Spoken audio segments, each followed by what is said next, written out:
സർവസ്രഷ്ടാവും സർവജ്ഞാനിയും സർവവ്യാപിയും മഹാരാജാവുമാവുന്ന യേശു ക്രിസ്തുവിൻ്റെ അതിപരിശുദ്ധ നാം വാഴ്ത്തപ്പെടുമാറാകട്ടെ. നാം ഇന്ന് ചിന്തിക്കുന്നത് യോഹന്നാൻ്റെ സുവിശേഷം എട്ടാം അധ്യായം അതിൻ്റെ 31, 32, 33 വചനങ്ങൾ. തന്നിൽ വിശ്വസിക്കുന്ന യഹൂദന്മാരോട് യേശു, എൻ്റെ വചനത്തിൽ നിലനിൽക്കുന്നുവെങ്കിൽ നിങ്ങൾ വാസ്തവമായി എൻ്റെ ശിഷ്യന്മാരായി സത്യം അറിയുകയും സത്യം നിങ്ങളെ സ്വതന്ത്രന്മാരാക്കുകയും ചെയ്യുമെന്ന് പറഞ്ഞു. അവർ അവനോട്, ഞങ്ങൾ അബ്രഹാമിൻ്റെ സന്തതി, ആർക്കും ഒരു നാളും ദാസന്മാരായിരുന്നിട്ടില്ല. നിങ്ങൾ സ്വതന്ത്രന്മാരാകുമെന്ന് നീ പറയുന്നത് എങ്ങനെയെന്ന് ഉത്തരം പറഞ്ഞു. വിശുദ്ധ വചനം അനുസരിച്ച് ജീവിതം നയിക്കുന്ന ഒരാൾക്ക് മാത്രമേ വചനത്തിൽ നിലനിൽക്കാൻ കഴിയുകയുള്ളൂ. വചനം കേൾക്കണം, അതിന് വചനം കേൾക്കണം, വചനം വായിക്കണം, വചനം ധ്യാനിക്കണം, വചനം ഭക്ഷിക്കണം. ഭക്ഷിക്കണം എന്ന് പറഞ്ഞു കഴിഞ്ഞാൽ നാം ആഹാരം കഴിക്കുമ്പോൾ ആ ഭക്ഷണം നമ്മുടെ ശരീരത്തിൽ ദഹിച്ച് ചേരുന്നത് പോലെ ശരീരത്തിന് ആവശ്യമായിരിക്കുന്ന പോഷകാംശം ആ ഭക്ഷണത്തിലൂടെ ലഭിക്കുന്നത് പോലെ ആ വചനം നമ്മൾ ക്രിയ ചെയ്ത് നമ്മുടെ ആത്മാവിനെയും പ്രാണനെയും സന്ധിമജ്ജകളെയും വിവേചിച്ച് ആ വചനം നമ്മളിലൂടെ ജീവിക്കണം. അത് നമ്മുടെ ജീവിതമായി മാറണം. തിരുവെഴുത്തുകളിൽ വിശ്വസിക്കുകയും തിരുവെഴുത്തുകളിൽ പ്രകാരം ജീവിക്കുകയും ചെയ്യുന്ന ഒരാളിൽ മഹത്വത്തിൻ്റെ പ്രത്യാശയായ കർത്താവ് വസിക്കാൻ ആഗ്രഹിക്കുന്നു. ആ പ്രമാണം അനുസരിക്കുന്ന ആളിൽ മാത്രമാണ് കർത്താവ് വസിക്കുന്നത്. എപ്പോഴും ദൈവത്തെ സ്നേഹിക്കുന്ന ഒരു വ്യക്തി ദൈവത്തിൻ്റെ പ്രമാണം അനുസരിക്കും. ആ വ്യക്തിയിൽ മാത്രമാണ് മഹത്വത്തിൻ്റെ പ്രത്യാശയായ യേശു ക്രിസ്തു, മഹത്വമാകുന്നവൻ, തേജസ്സാകുന്നവൻ, ജീവനുള്ള കർത്താവ്, ജീവിപ്പിക്കുന്ന കർത്താവ് നമ്മുടെ ഉള്ളത്തിൽ വസിക്കുന്നത് വചനം പ്രമാണിക്കുമ്പോഴാണ്. നമ്മൾ വചനം എപ്പോഴും വചനത്തോട് ധിക്കാരം കാണിക്കുകയും നമുക്ക് ഇഷ്ടമുള്ളത് സ്വീകരിക്കുകയും ഇഷ്ടമില്ലാത്തത് നിരസിച്ച് കളയുകയും ചെയ്ത് നമ്മൾ അങ്ങനെ പോവുകയാണെന്ന് വഴി കർത്താവ് ഒരിക്കലും നമ്മൾ വസിക്കുന്നില്ല. അങ്ങനെയുള്ള വ്യക്തികൾ കർത്താവ് വസിക്കുന്നില്ല. ഇത് നാം എപ്പോഴും മനസ്സിലാക്കണം. കർത്താവിൻ്റെ വചനത്തിൽ വിശ്വസിക്കുന്ന ഒരു വ്യക്തിയോടുകൂടെ കർത്താവ് എല്ലാ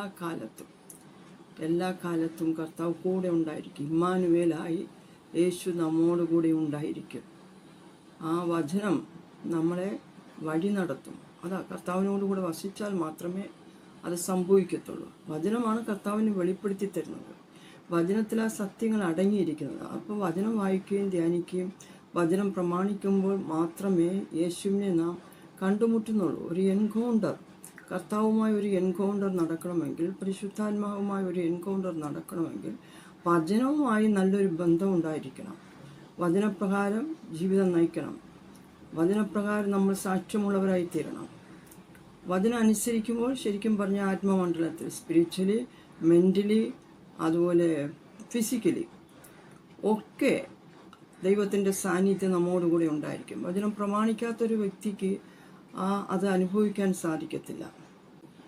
വചനം അനുസരിക്കുന്ന ഒരു വ്യക്തിക്ക് മാത്രമേ പ്രമാണത്തിൽ അതിൻ്റെ സത്യം ഗ്രഹിക്കാൻ സാധിക്കത്തുള്ളൂ.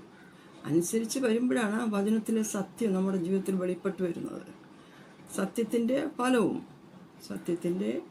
ഫലവും നാം അനുഭവിക്കണമെങ്കിൽ വചനം അനുസരിക്കുമ്പോൾ മാത്രമാണ്.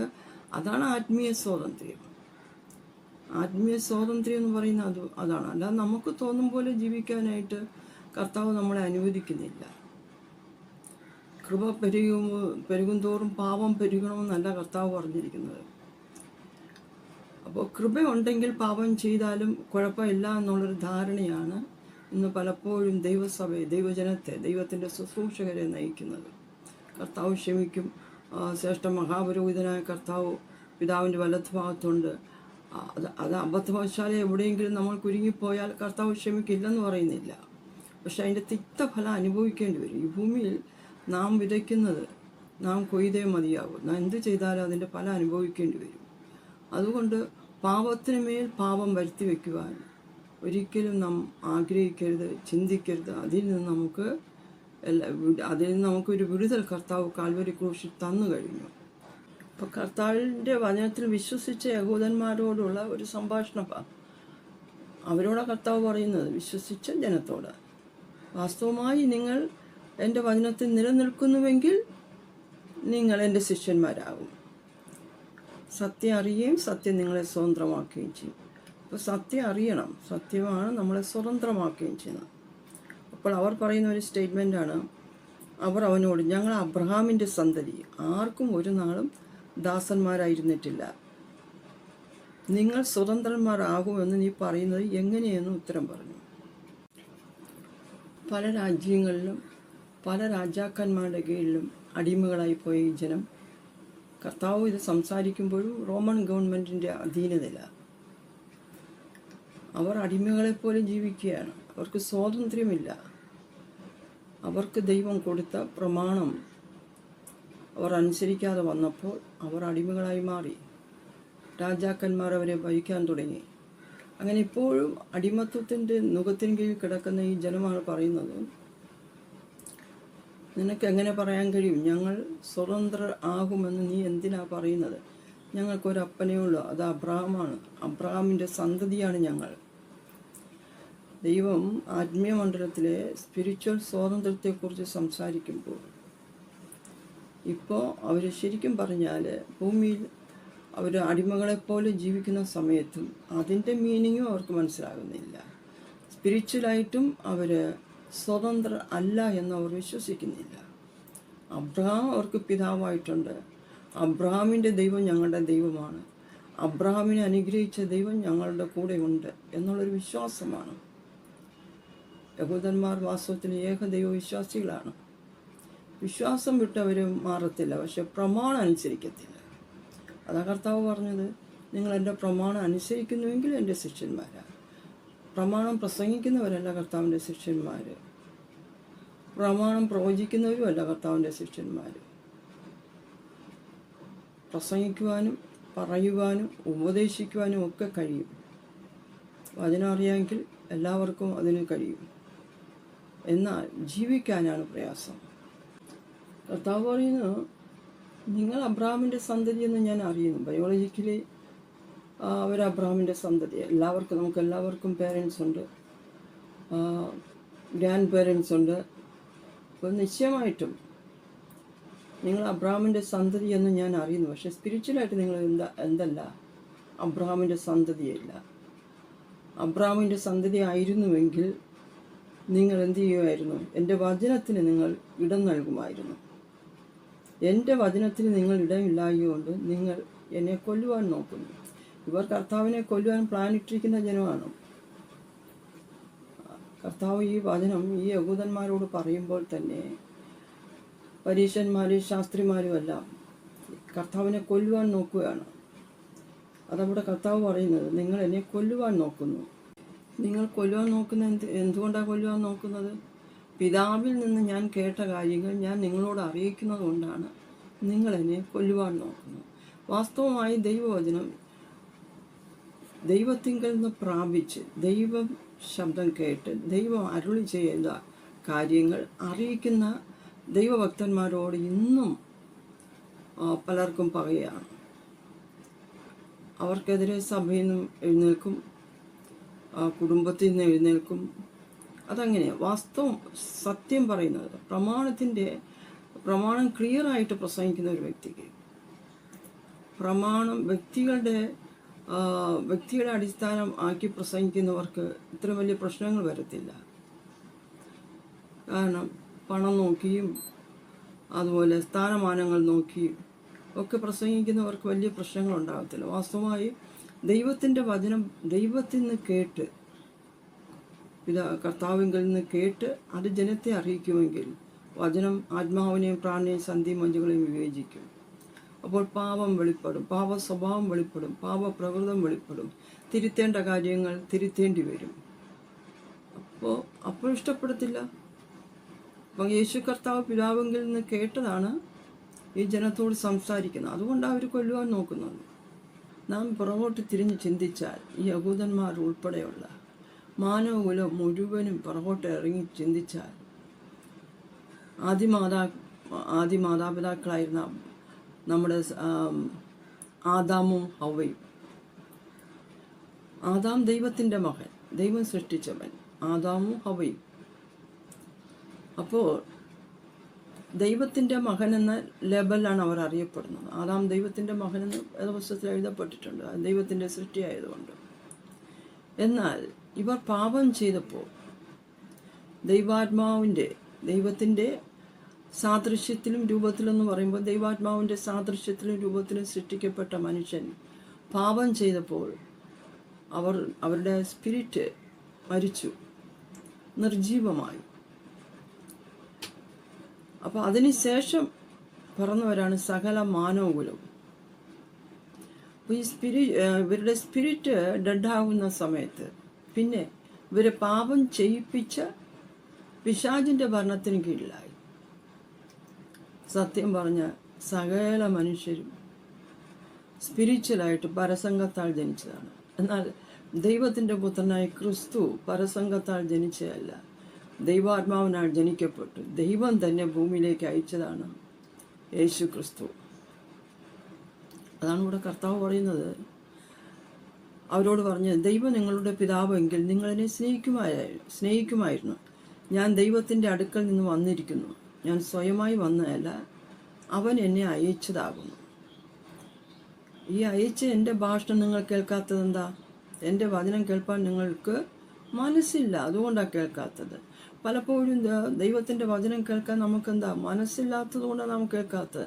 ദൈവത്തിൽ നിന്ന് കേൾക്കുന്നുണ്ടോ? ദൈവത്തിൽ നിന്നും കേൾക്കുന്നില്ല. ശരിക്കും അഭിഷിക്തരായ ദൈവദാസന്മാരിൽ നിന്നുള്ള വചനവും ശരിക്കും ഗ്രഹിക്കുന്നില്ല, മനസ്സിലാക്കുന്നില്ല. നല്ലൊരു ശതമാനം ആൾക്കാർ മനസ്സിലാക്കുന്നില്ല.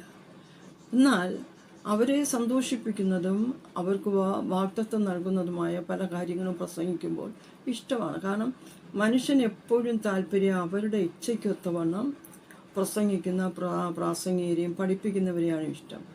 ദൈവത്തിൻ്റെ വചനം ദൈവത്തിൽ നിന്ന് കേട്ട് ആ പ്രമാണം മനസ്സിലാക്കി തരുന്നവരോട് അത്രയും വലിയ താല്പര്യം കാണത്തില്ല. അപ്പോൾ കർത്താവ് പറയുന്നു, നിങ്ങൾ പിശാചെന്ന പിതാവിൻ്റെ മക്കളാണ്, നിങ്ങളുടെ പിതാവിൻ്റെ മോഹങ്ങളെ ചെയ്യുവാൻ ഇച്ഛിക്കുന്നു.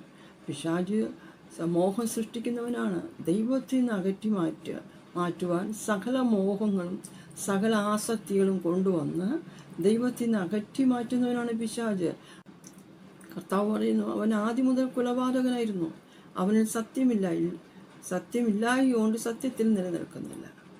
സത്യമുള്ളവൻ സത്യത്തിൽ നിലനിൽക്കും. സത്യത്തിൽ വിശ്വസിക്കുന്നവൻ സത്യത്തിൽ നിലനിൽക്കും. സത്യത്തിൻ്റെ പ്രവൃത്തികൾ വിശ്വസിക്കുന്നവൻ സത്യത്തിൻ്റെ പ്രവൃത്തികൾ ചെയ്യും. അപ്പോൾ ഇവിടെ പിശാചിനെ കുറിച്ച് പറയുകയാണ്. അവൻ ബോഷ്ക്ക് പറയുമ്പോൾ സ്വന്തത്തിൽ നിന്ന് എടുത്തു പറയുന്നു. എത്രയോ അനുഭവങ്ങൾ നമ്മുടെ കണ്ണിൻ്റെ മുൻപിലുണ്ട്. ദൈവം പറയുന്നു, യഹോവ അരുളി ചെയ്യുന്നു, പരിശുദ്ധാത്മാവ് പറയുന്നു എന്ന് പറഞ്ഞ് വ്യാജ പ്രസ്താവനകൾ പറയുന്ന അനേക സ്ത്രീകളും പുരുഷന്മാരുമുണ്ട്. Praise the Lord. അപ്പോൾ ഇവിടെ അത് സ്വന്തത്തിൽ നിന്ന് എടുത്തു പറയാൻ നമുക്ക് കർത്താവ് അധികാരം തന്നിട്ടില്ല. പറഞ്ഞോ, ഇഷ്ടം പോലെ പറഞ്ഞോ. അവരെ വിളിക്കുന്ന പേരാണ് കർത്താവ് പറയുന്നത്. എന്താ?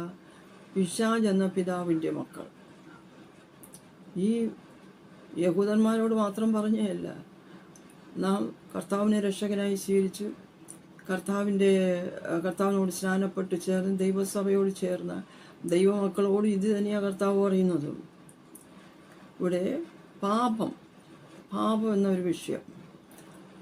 പാപം ചെയ്യുന്ന യാതൊരു വ്യക്തിയും പാപത്തിൻ്റെ ദാസന്മാരാകുന്നു. യേശുവിനെ നേരെ വിരൽ ചൂണ്ടുമ്പോൾ, യേശുവിന് നേരെ ആവശ്യമില്ലാത്ത കാര്യങ്ങൾ പറയുമ്പോൾ, യേശുവിന് നേരെ ഏതെങ്കിലും ഒരു പാപത്തെ ചൂണ്ടിക്കാണിക്കുവാൻ ഇന്നതുവരെ ആർക്കും കഴിഞ്ഞിട്ടില്ല, കഴിയുകയുമില്ല. കാരണം അത്ര പരിശുദ്ധനായ ദൈവം മനുഷ്യവേഷത്തിൽ ഇറങ്ങി വന്നത് നമ്മൾ മനുഷ്യരായതുകൊണ്ടാണ്. ദൈവത്തിൻ്റെ രൂപത്തിൽ ഒരിക്കലും ഇറങ്ങി വരാൻ പറ്റത്തില്ല. ഭൂമി ദഹിച്ചു പോകും, ആകാശവും ദഹിച്ചു പോകും, സകലതും നശിച്ചു പോകും. അതുകൊണ്ട് ദൈവത്തിന് അങ്ങനെ വരാൻ പറ്റത്തില്ല. അതുകൊണ്ടാണ് മനുഷ്യവേഷം ധരിച്ച് യേശു കർത്താവ് ഭൂമിയിലോട്ട് നമ്മെ രക്ഷിപ്പാൻ, പിതാവിൻ്റെ സന്നിധിയിൽ തന്നെ യാഗമാക്കിക്കൊണ്ട് നമ്മെ വീണ്ടെടുപ്പാൻ കർത്താവ് ഭൂമിയിലേക്ക് വന്നത്. കർത്താവ് പറയുന്നു,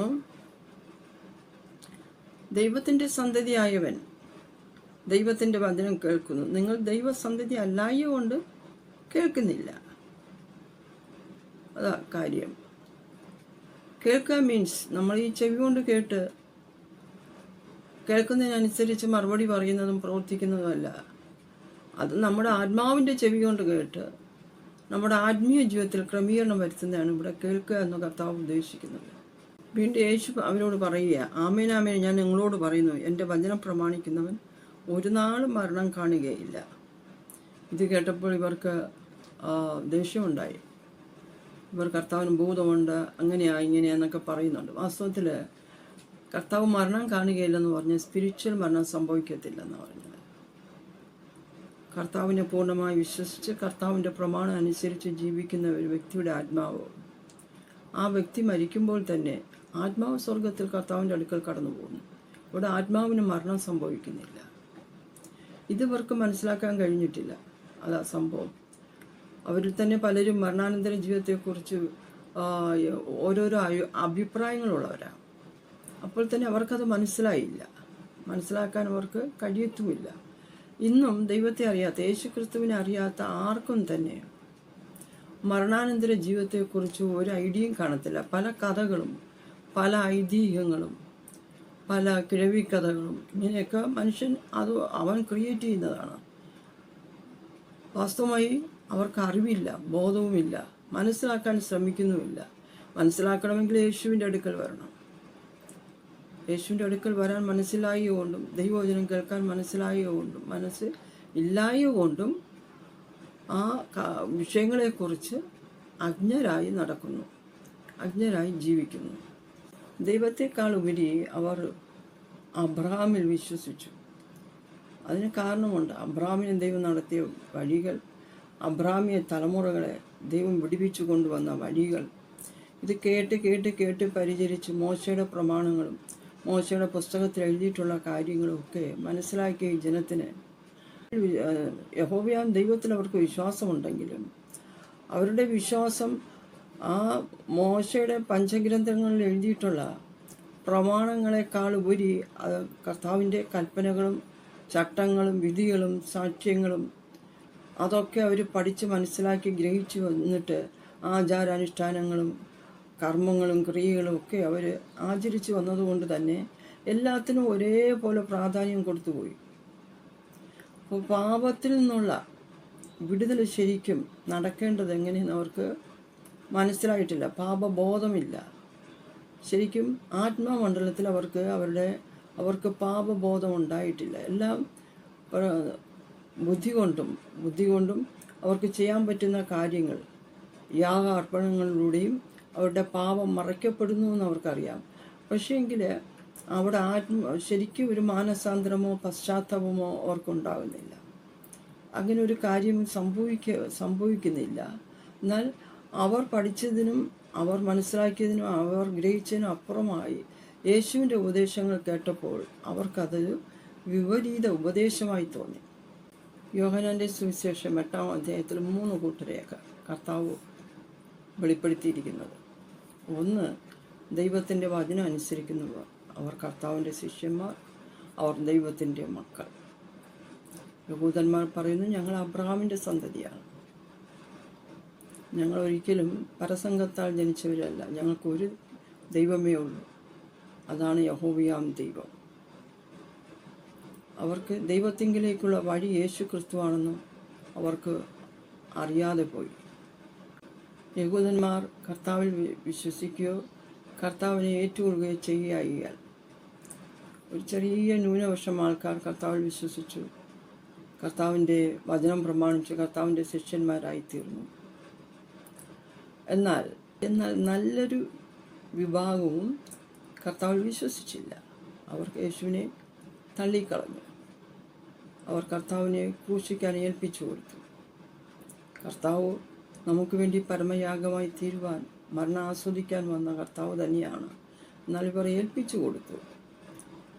അങ്ങനെ കർത്താവിനെ അവർ കൊന്നു. യഹൂദന്മാർ കർത്താവിനെ നിരസിച്ചപ്പോൾ കർത്താവിൻ്റെ വചനം കേട്ട് കർത്താവിൽ വിശ്വസിച്ചു കർത്താവിനെ രക്ഷകനായി സ്വീകരിച്ചു ദൈവത്തിൻ്റെ മക്കളെന്ന അധികാര പദവിയിൽ എത്തിയ നമുക്ക് കർത്താവിനെ മക്കളായി തീരുവാൻ ദൈവം കൃപ നൽകി.